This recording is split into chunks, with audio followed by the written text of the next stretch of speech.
Un incendie a ravagé dans la nuit de mercredi à jeudi le château de Suri au Japon. Bâti au XVe siècle, ce complexe historique du royaume de Ryukyu était classé au patrimoine mondial de l'UNESCO depuis l'an 2000.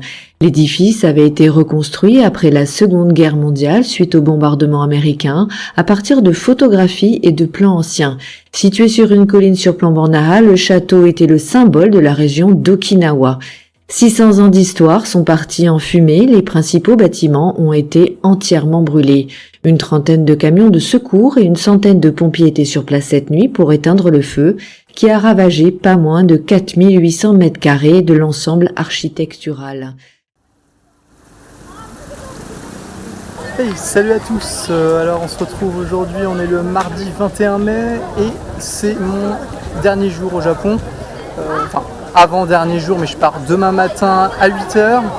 Donc du coup aujourd'hui on va faire une petite balade au niveau du château Shuri. C'est le grand château en fait qui fait partie en fait de l'ancien royaume d'Okinawa avant que Okinawa soit japonais en fait.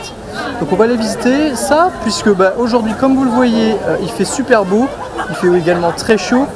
Donc on va en profiter pour faire cette petite visite et puis avant le départ tout simplement pour Taïwan.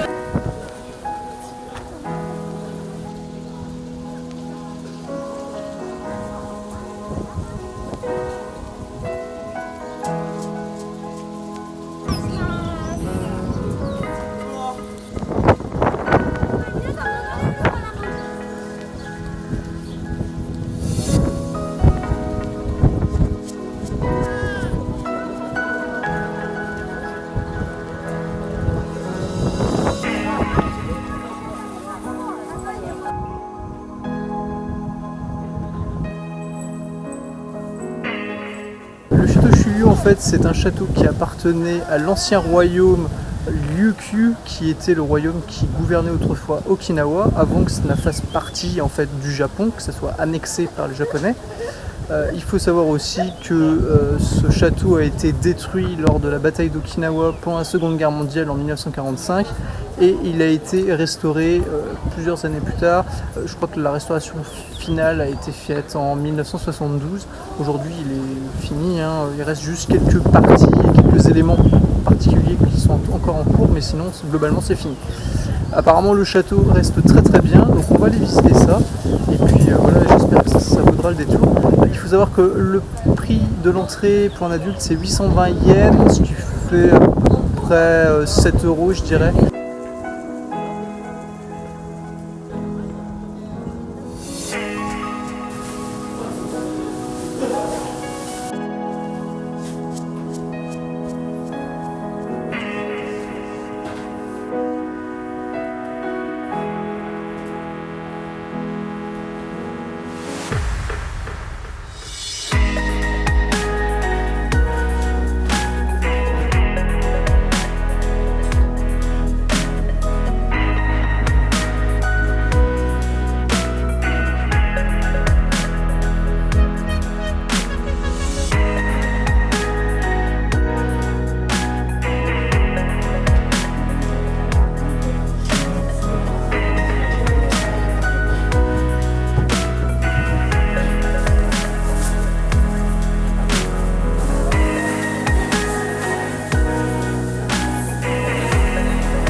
Bon, et bien voilà, journée terminée. Donc le parc, le château Choly, c'était vraiment très cool.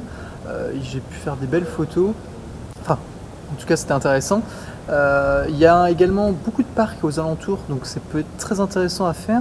Et il y a également un autre parc un peu plus au sud, à 1 kilomètre au sud, qui est très cool. Donc j'ai oublié le nom, je vous le mettrai en bas, un peu plus bas. En tout cas, voilà, c'était vraiment sympa. J'ai pas pu faire les parcs moi, puisque en fait, aux alentours de 18h, j'avais rendez-vous en fait avec une amie taïwanaise. Donc, et comme je suis allé au château assez tard, j'ai pas pu faire le reste, mais en tout cas, vraiment, c'est un château que je recommande, qui est vraiment très intéressant. Là, voilà, là, je vais rentrer, il est pratiquement 11h, et j'ai mon avion demain matin à 8h, donc il faut que je sois à l'aéroport à 6h30 à peu près, puisque voilà, le premier, en fait, le premier bus, enfin, c'est pas le premier tram est à 6h, donc j'arrive à l'aéroport à 6h30. Bref, je me lève tôt demain matin aux alentours de 5h, 5h30. Donc je vous remercie d'avoir regardé la vidéo. Je vous souhaite une bonne fin de soirée, une bonne fin de journée, une bonne nuit, selon quand est-ce que vous regardez la vidéo. Et je vous dis à la prochaine. Salut!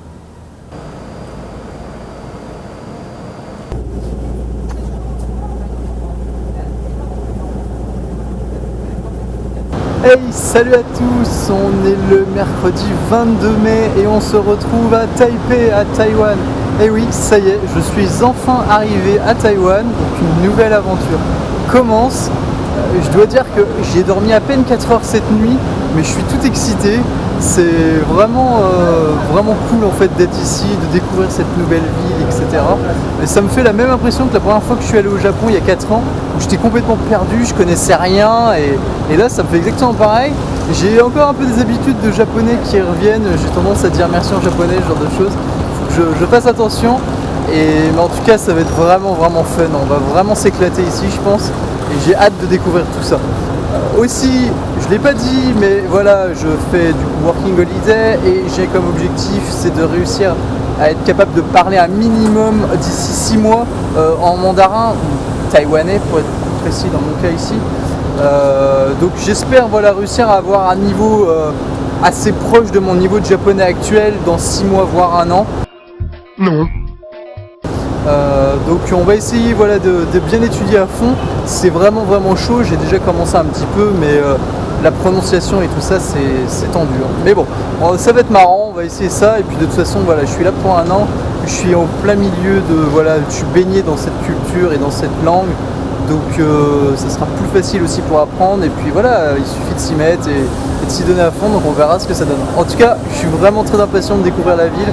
Je vais aller à ma guest house, déposer mes bagages et puis après on va sortir, on va aller manger. Je commence à avoir très faim. Je me suis levé du coup, il était 5h15 ce matin. Si on peut dire que j'ai dormi, puisque j'ai pas arrêté de me réveiller dans la nuit tellement j'étais un peu excité. J'avais peur aussi de louper mon avion, j'avais peur au niveau de l'immigration, etc. Finalement, tout s'est super bien passé. Bref, j'arrête de parler, on se voit plus tard.